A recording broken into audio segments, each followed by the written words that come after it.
Kitchen मध्ये आपलं स्वागत आहे। आज आपण मस्त असा कुरकुरीत मक्याचा चिवडा बघणार आहोत। एकदम करायला सोपा आहे, एकदम असा खुसखुशीत होतो आणि खूप असा कमी तेलकट होतो। मी कसा करायचा ते पुढे सांगणारच आहे, तर व्हिडिओ स्किप न करता संपूर्ण बघा आणि रेसिपी आवडली तर व्हिडिओच्या शेवटी लाईक करा। चॅनलवर कोणी नवीन असाल तर चॅनलला सबस्क्राइब करा। तर मग चला आता साहित्य बघूया आणि रेसिपीला सुरुवात करूया। तर आपण मक्का पोह्याच्या चिवड्याची रेसिपी बघतोय, तर त्याच्यासाठी आपण इथं साहित्य घेतलंय।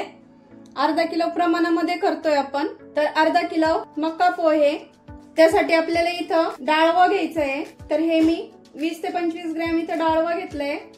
आपल्याला इथं 50 ग्रॅम शेंगदाणे, 50 ग्रॅम खोबरं, 10 ग्रॅम आपल्याला इथं कढीपत्त्याची पानं घ्यायची आहे, थोडीशी कोथिंबीर आणि 4 ते 5 हिरव्या मिरचीचे तुकडे। हा आमचा घरगुती लाल मसाला आहे, तोच घेतलाय मी, चिवडा मसाला वगैरे काही घेतला नाहीये। हा आमचा घरगुती लाल मसाला, हळद पावडर आणि कांदा लसूण मसाला, चवीपुरतं मीठ। एवढ्याच पदार्थांमध्ये आपण इथं हा चिवडा तयार करणार आहे।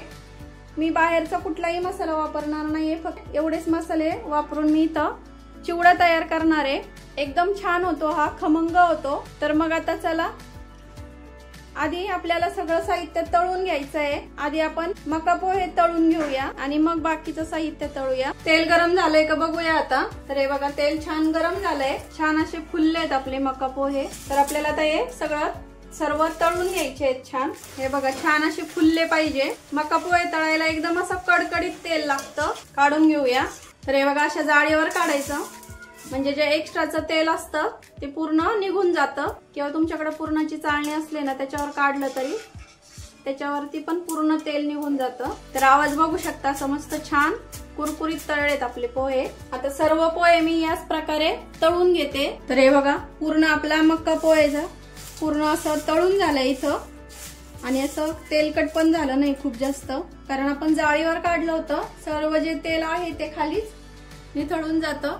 आता बाकीचं साहित्य आपण तळून घेऊया। सर्वात आधी आपण इथं खोबरं तळणार आहे। छान मस्त लाल रंगावरती तळून घ्यायचंय आपल्याला। गॅस मीडियम ठेवायचा, म्हणजे आतपर्यंत खोबरं छान तळल्यात जातं। तर हे बघा, खोबरं छान लाल रंगावरती इथं तळून घेतलंय। तर आता हे काढून घेऊया। तर एका भांड्यात काढून घेते मी हे। आपल्याला इथं आता शेंगदाणे भाजून घ्यायचे, शेंगदाणे पण छान लाल रंगावरती तळून घ्यायचे। गॅस मीडियमच ठेवायचा आहे शेंगदाणे तळताना, पण अजिबात असा कच्चेपणा राहता कामा नाही आपल्या शेंगदाण्यांमध्ये। असे छान खमंग तळून घ्यायचे। हे बघा, शेंगदाणे पण छान तळून झालेत असे मस्त खमंग। खूप जास्त पण काळे करू नका, नाहीतर मग कडवट लागू शकतात। तर थोडेसे लाल दिसायला लागले की काढून घ्यायचे, कारण तळल्यानंतर पण त्याची थोडीशी प्रोसेस चालू असते, कारण ते गरम असतात आणि तळलेले असतात, त्यामुळं छान असा आवाज येतोय बघा। आता गॅस कमी करायचा आहे आपल्याला इथं, आणि डाळवं फक्त आपल्याला तेलात टाकून वरती असं हे करायचंय। खूप जास्त ऑलरेडी हे भाजलेलं असतं। हे बघा, फक्त गरम करायचंय कुरकुरीतपणा येण्यासाठी। काढून घेऊया। हे बघा, आवाज किती छान येतोय ना, एकदम असं कुरकुरीत। आता मिरची टाकते, तर मिरची टाकताना जरा लांब व्हायचं, म्हणजे अंगावर बी वगैरे उडू शकतं, त्यामुळं आता मिरची एकदम अशी कुरकुरीत होईपर्यंत आपल्याला तळून घ्यायची इथं। तर बघू शकता, मिरची पण अशी कुरकुरीत आपली तळून झालीये। मिरची कोथिंबीर अशी कुरकुरीत तळायची, जेणेकरून चिवडा असा कुरकुरीतच राहील, मऊ पडणार नाही। तर काढून घेऊया। छान आवाज यायला लागला। काढून घ्यायची मिरची, आणि चिवड्यातली अशी कुरकुरीत मिरची खायला खूप छान लागते। कढीपत्त्याची पानं टाकायची आहे, तर कढीपत्त्याची पानं पण आपल्याला छान कुरकुरीतच तळून घ्यायचे इथं। हे पण अजिबात असे ओलसर राहता कामा नाही, आणि गॅस मध्यम ठेवायचा आहे आपल्याला। हे सर्व मिरची, कढीपत्ता आणि कोथिंबीर तळताना, सर्व पदार्थ तळताना आपल्याला गॅस मिडियमच ठेवायचा आहे, म्हणजे जेणेकरून ते करपणार नाही आणि छान तळल्यात जातील। हे बघा, छान आवाज यायला लागलाय ना। आता काढून घेऊया। तर हे बघा, कोथिंबीर पण अशी कुरकुरीत तळून झालीये। काढून घेऊया आता। तर आता कोथिंबीर तळून घेऊया। कोथिंबीर स्वच्छ धुवून घ्यायची आणि एकदम सुकून घ्यायची आहे पूर्ण। सुकल्याच्या नंतरच तेलामध्ये टाकायची आहे, नाहीतर तेल अंगावरती उडू शकतं पाण्यामुळं। पूर्ण सुकून घ्यायची आहे। आता काढून घेते मी। हे बघा एकदम छान कुरकुरीत झाली आहे। तर इथं आपलं सर्व साहित्य आता तळून झालंय, सर्व अगदी असं कुरकुरीत झालंय मस्त। तर आपल्याला हे यामध्ये टाकून घ्यायचं आहे।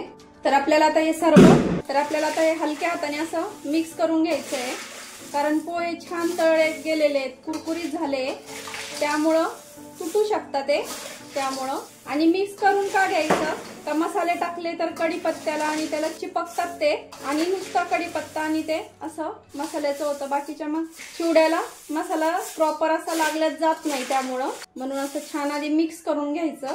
तुम्हाला बाकीचं जे साहित्य आहे, शेंगदाणे, खोबरं अजून वाढवायचं असेल तर तुम्ही तुमच्या आवडीनुसार वाढवू शकता। असं सगळं मिक्स करून घेतलंय। आता तेल तर आपलं गरमच आहे, एका वाटीत घ्यायचंय आपल्याला तेल। तळून जे उरलेलं तेल असतं त्यातलं थोडंसं ते खूप जास्त आहे, त्यामुळे मी एका वाटीत घेतलं इथं। तर तेल गरमच आहे, त्यामध्ये आपला हा जो मसाला घेतलेला आहे तो मी इथं 1 चमचा घेतलेला आहे। हे बघा 1 चमचा, तुम्ही मसाले कमी अधिक करू शकता तुमच्या आवडीनुसार। कांदा लसूण मसाला मी इथं 1 चमचा घेते, आणि हळद, आता हळदीला तुमच्या किती कलर आहे त्यानुसार इथं मी अर्धा चमचाला थोडीशी कमी इथं हळद घेते, आणि चवीपुरतं जे मीठ घेतलंय ते इथं पूर्ण घेतलंय मी। आता घेतलेले मसाले जे आहेत ते आपल्याला मिक्स करून घ्यायचे। तेलामुळे काय होतं, तेलामध्ये मसाले मिक्स केल्यामुळं का मग पूर्ण चिवड्याला असा रंग पण छान येतो, आणि पूर्ण मसाले चिवड्याला छान लागल्याच जातात। आता हा तयार केलेला जो तेलातला मसाला आहे हा आपल्याला तिथं टाकून घ्यायचा आहे चिवड्यामध्ये। तर हे बघा थोडा थोडा करत आपण टाकून घेऊया, थोडा थोडा टाकायचा, आधी मिक्स करायचा। किंवा तुम्हाला विकतचा चिवडा मसाला आणायचा असेल तर तो तुम्ही आणून टाकू शकता, पण असा पण घरच्या मसाल्यांनी पण खूप छान फ्लेवर येतो, आणि चिवडा पण खूप छान खमंग असा होतो। आता हे सर्व मसाला मी पूर्ण याच्यामध्ये टाकून घेणार आहे। थोडा थोडा करत आपल्याला हा मसाला टाकायचा आणि मिक्स करत जायचं आहे। आता हे करून घेते मी असंच। तर आपला चिवडा इथं मस्त असा कुरकुरीत चिवडा तयार झालेला आहे करून, बघू शकता। फक्त घरचा मसाला आणि थोडासा कांदा लसूण मसाला वापरलाय मी, पण रंग तर बघू शकता किती सुंदर आलाय। तर बघू शकता पूर्ण असे पोहे, प्रत्येक असा मका पोह्याला आपला मसाला स्प्रेड झालाय, त्यामुळे तेलामध्ये मसाला मिक्स करून लावायचा, खूप छान स्प्रेड होतो। कुठल्या पण चिवड्याला असंच करायचं। तर मग रेसिपी आता आवडलीच आहे तुम्हाला, त्यामुळे लाईक करा आणि कमेंट करायला विसरू नका तुमचा चिवडा पण असाच झाला का, आणि ह्या पद्धतीचा चिवडा नक्की करून बघा, आणि मला कमेंट मध्ये सांगा तुमचा चिवडा पण असाच झाला का, आणि माझ्या चिवड्याची रेसिपी पण तुम्हाला आवडली का। तर मस्त असा कुरकुरीत आपला मक्याचा चिवडा इथं तयार झालेला आहे। एकदम असा छान लागतो, कुरकुरीत लागतो, आणि थोडासा हा तेलकट होतो, पण मी सांगितल्या पद्धतीने केला तर बराचसा कमी तेलकट होतो। तर मग करून बघा तुम्ही, आणि मला कमेंट मध्ये सांगा। व्हिडिओला लाईक करा, आणि रेसिपी आवडली असेल तर लाईक शेअर सबस्क्राईब करायला विसरू नका। रेसिपी नक्की ट्राय करा, कारण घरचं जेवण आहे खरंच स्वादिष्ट असतं। अशाच नवीन छान छान रेसिपी सोबत पुन्हा भेटूया, तोपर्यंत शुभ दीपावली।